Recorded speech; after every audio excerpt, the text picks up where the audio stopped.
Have you ever ridden a roller coaster that was so good, you just immediately think, man, that's one of the best in the world? Well, I have said that. A lot. And definitely more than 25 times. I'm not gonna lie, I'm a pretty indecisive person, so having to narrow my coaster rankings down to just 25 out of the 121 roller coasters that I've ridden was definitely a challenge. But I managed, and now you get to hear me rant for 15 minutes about them. Sorry, not sorry. Starting us off at number 25 is Kumba at Busch Gardens, Tampa. One of the first B&Ms is also one of the best. Its unrelenting layout, rough intensity, and crazy pacing makes this coaster one of the best in not only Busch Gardens, Tampa, but the whole world. Or at least that's my opinion. Coming up next is Millennium Force at Cedar Point. You may be thinking, Alayna, that's too low. Well, guess what? In my opinion, this is even a little higher than I expected it to be. I can't deny its insane stats, but when its only memorable parts are the first drop and the minuscule hill at the very end, it can't get that much higher up my rankings than that. It's a fun experience, don't get me wrong, and as a Cedar Point girl myself, it's a good time, but definitely nothing that special. Number 23 is a new coaster on my credits list this year, and it's Ride of Steel at Six Flags Darien Lake. This coaster reminded me a lot of Millie, but a little more intense. It has more moments of airtime, arguably better pacing, and it's fun to travel over some lake portions. However, it is definitely shaky, and the restraints are definitely restrictive. I really hope to ride its better counterpart at New England sometime in my life, because this slightly inferior variation is great too, hence its spot at number 23. Going back to Cedar Point for the 22nd spot, we have Magnum XL200. This coaster is 11 years older than Millennium Force, and don't get me wrong, it definitely feels that way, but it's also just so much fun. Its insane ejector airtime, laughable transitions, and overall great experience is more than enough to boost it into my rankings. A much more modern hyper is number 21, and it's Candemonium at Hershey Park. For some reason, many enthusiasts don't seem to talk about this ride. It has everything that a B&M hyper could possibly offer. Fun, floaty airtime, decent ejector pops, and a very scenic setting. I cannot wait to go back to Hershey someday to get more rides in on this incredible coaster. Starting off our top 20 is Montu at Busch Gardens, Tampa. This is practically everyone's favorite B&M invert for a reason. I mean, come on. It's fast, whippy, intense, and overall a spectacular ride. And before you ask, yes, that Batwing truly feels like you're being crushed by 1,000 pounds. Make sure you get at least one front and one back row ride on this coaster, because it definitely lives up to the hype. Yet another new credit is making the list for number 19, and it's Ravine Flyer 2 at Waldameer. Waldameer has quite literally the perfect vibes for an amusement park, and Ravine Flyer 2 is clearly the standout attraction there. I've heard that it feels like a mini voyage, and if this is the quote-unquote mini, then man, I really hope to get out to Holiday World soon. This coaster is incredible. Its pacing, airtime, and especially its laterals all blend seamlessly together to create one powerful ride. People need to talk about this coaster, and this park, more.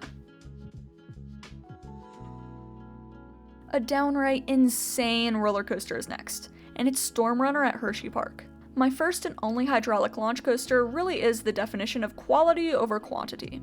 Does it have a lot of elements? No. Do the elements that it does have deliver? 100%.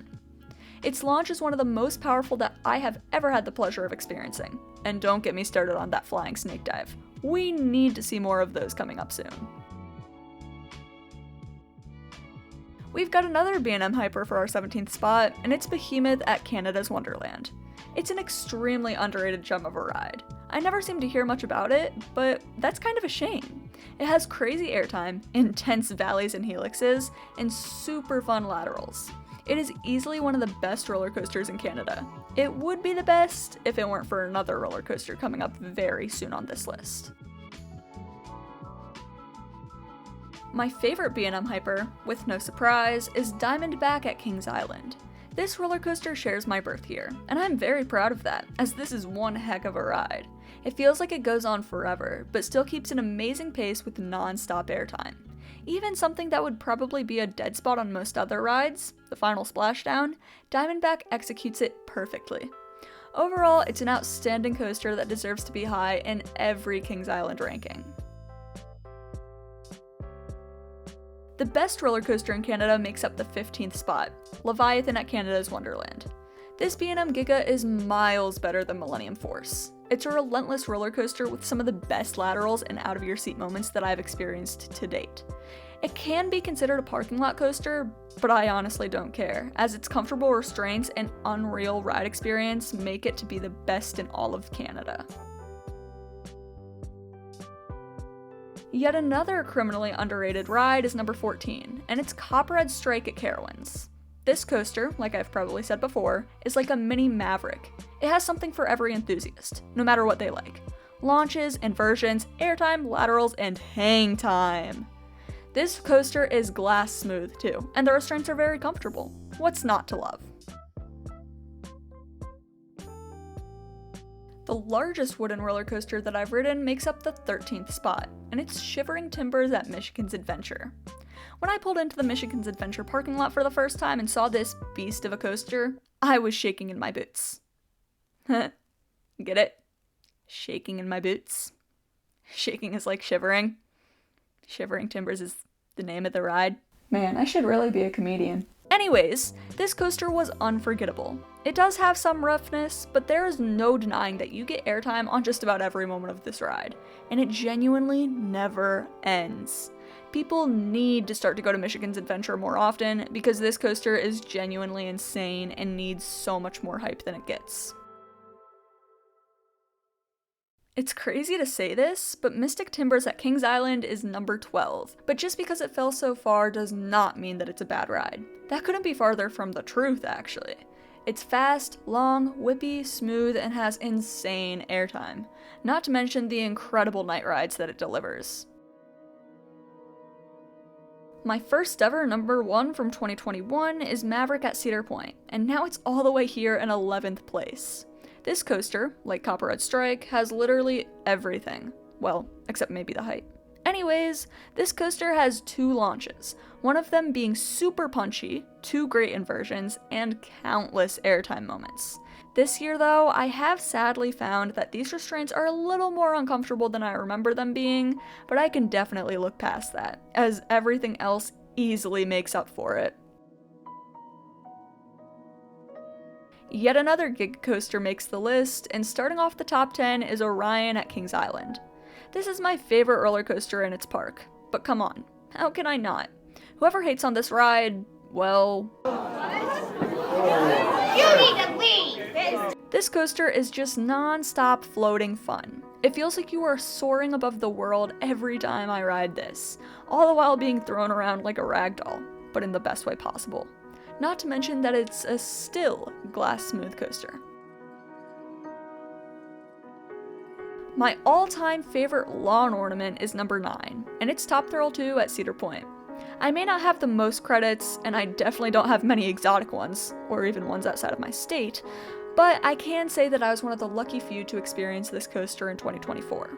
I got 1 ride in the 5th row, but it was definitely enough for this ride to skyrocket up my rankings. I never had the pleasure of experiencing the original Top Thrill dragster, but my one and only experience on this coaster easily made up for it. Hopefully after more rides on it next year, I expect this to only rise up my rankings if I'm being totally honest. The rollback, backwards 100-mile-an-hour launch, the spike, the 120-mile-an-hour forward launch, and the ascend and descend on the top hat are all unforgettable. Yes, I basically just mentioned the entire ride. But that just proves how good it is. Please, Cedar Point, open this thing again. Pennsylvania's best purple hypercoaster is coming in at number 8. And if you haven't guessed it already, first of all, what? Second of all, it's Phantom's Revenge at Kennywood. This coaster is relentless. I mean, come on. Its speed, violent ejector airtime, and incredible pacing with all practically a pool noodle for a restraint make for an unforgettable ride experience. Its setting on a literal ravine is also pretty cool, I guess. Pennsylvania's best yellow hypercoaster is at number 7. Skyrush at Hershey Park is the closest humanity has probably gotten to a safe car crash simulation. Even though I was nowhere near the back on my ride on this thing, I was still being flung every which way. And I thought I would be able to reach Mars with the amount of ejector that I was getting. I also didn't find the old restraints to be that bad, but I haven't ridden with the new restraints yet. Oh no, what a shame! Another excuse to go back to Hershey Park someday. Darn. I reached 100 credits this year, and my 100th credit just barely misses the top 5. Lightning Rod at Dollywood, despite its lack of launch, was insane. RMC and Dolly Parton, have I ever told you that I loved you? Well, I do. Clearly. This coaster's pacing truly is unmatched. Its airtime moments are extreme, and its night rides have got to be some of the best out there. Being in the pitch dark Smoky Mountains while absolutely flying through some of the most intense roller coaster elements with fireworks going off in the distance was truly an unmatched experience, and I am so thankful that it got to be for my 100th credit. Although super close though, it's not my favorite ride at Dollywood. Just ever so slightly beating out Lightning Rod for a spot in the top 5 is Thunderhead, right across from it at the same park. This roller coaster is wooden coaster perfection. I refuse to believe that it is 20 years old, because just dang. This thing is glass smooth, has a still unpredictable layout, unmatched pacing, and top tier airtime and laterals. This is easily the best wooden roller coaster that I've ridden to date. And somehow, it's even better in the front row, especially at night. I could go on for centuries about this thing, so I guess I'll just leave it at that. The world's best Giga coaster, to no one's surprise, is Fury 325 at Carowinds. Wow, what a ride! This thing is steel coaster perfection. It goes on for over a mile, has extreme speed, and the airtime is out of this world. B&M was definitely on something when they came up with this, and I couldn't be more happy that that was the case. I have said this millions of times before, but I'll say it again. That first drop feels like it goes on forever, and the entire ride truly is the full package experience. Can I go back to Carowinds yet? Please? Once again, Cedar Point fanboys, just hear me out really quick. Number 3 is Steel Vengeance. This is objectively one of, if not the best roller coasters in the world. Its unmatched amount of airtime, insane pacing, never-ending layout, and mental night rides make this ride a staple in the coaster community. I couldn't be more happy that this ride is at my home park, because I don't think I'll ever get sick of this thing. Although great, there are 2 coasters above it though. Our runner-up is Wildcat's Revenge at Hershey Park. And wow, is this ride perfect. It may not be as tall as other coasters on this list, but just about everything else makes up for it. Every single element on this ride hits so hard, and if your hands are up when you slam into the brakes, you best believe that they will be forced forward by the sheer intensity of this ride. This has got to be one of the most violent RMCs, because the airtime and positives never seem to stop hitting. Overall, this is a perfect roller coaster. Wildcat's Revenge may be a perfect roller coaster, but my definition of the words quote-unquote roller coaster is literally Iron Gwazi at Busch Gardens Tampa. Is anyone really surprised? This coaster has been my number 1 since the day I wrote it, November 21st, 2022. Not like I remember anything that silly. Anyways, this coaster is the closest thing that I've experienced that is heaven on earth. Every single thing about this ride is a 10 out of 10. Well, maybe not the name, but everything else is outstanding. The elements all seamlessly blend to create a full package ride that I literally crave, as if I'm on My Strange Addiction or whatever. It's just that good, and is easily worthy of my number 1 spot. So that's my list. What are your thoughts on it? Don't bash me too hard, as we all have different opinions, but be sure to leave your comments down below.